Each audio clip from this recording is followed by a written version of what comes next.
Hi friends, welcome to VP உலகம். இன்றைக்கி வந்து புழுங்கல் அரிசி பொட்டுக்கடலை முறுக்கு எப்படி பண்ணுறதுன்னு பார்க்கலாம். நம்ம வந்து புழுங்கல் அரிசியை வந்து ஊற வச்சு ஆட்டி செய்ய போகிறோம். அதனால் முறுக்கு ரொம்ப சாஃப்டாக இருக்கும், ரொம்ப கிறிஸ்பியாக இருக்கும், ரொம்ப டேஸ்ட்டாக இருக்கும். வாங்க எப்படி பண்ணுறதுன்னு பார்க்கலாம்.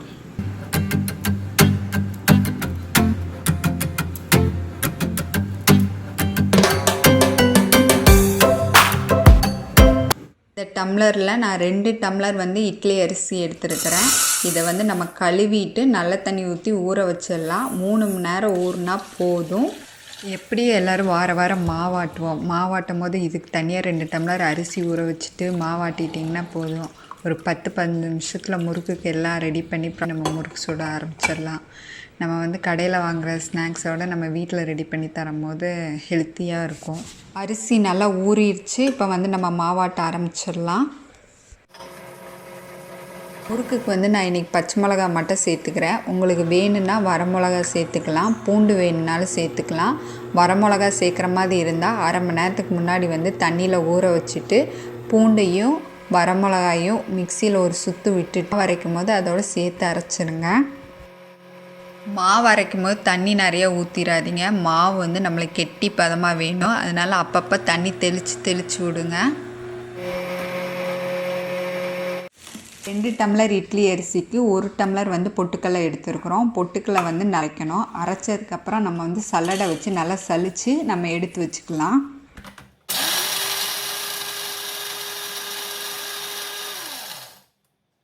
மாவு பாருங்கள், நல்லா வலுன்னு அரைச்சிருக்கு.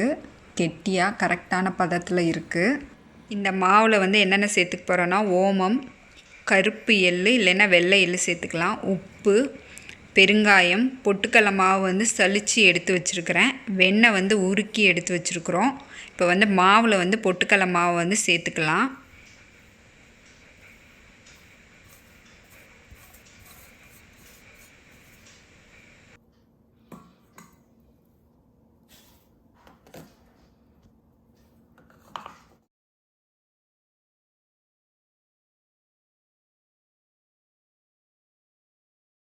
வெண்ணெய் வந்து நான் 3 ஸ்பூன் வந்து ஆட் பண்ணுறேன்.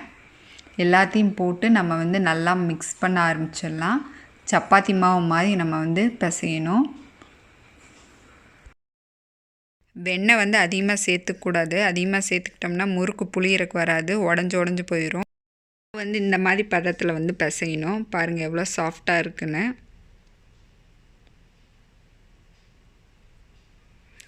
மாவு வந்து பிசைஞ்சோடனே நம்ம வந்து போட ஆரம்பிச்சிடலாம்.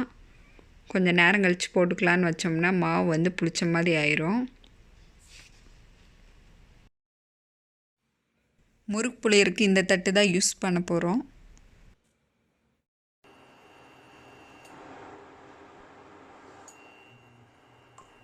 எண்ணெய் நல்லா சூடாயிடுச்சு.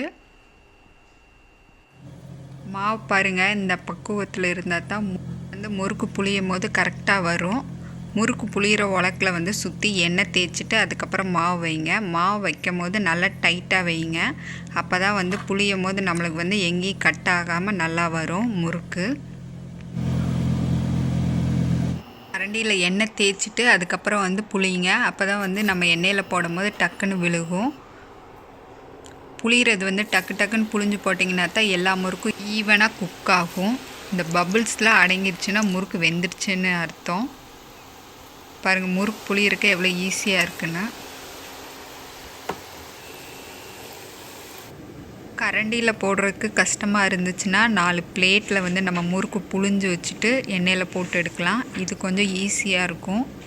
டக்குன்னு நம்ம முறுக்கு போட்டு எடுத்துடலாம்.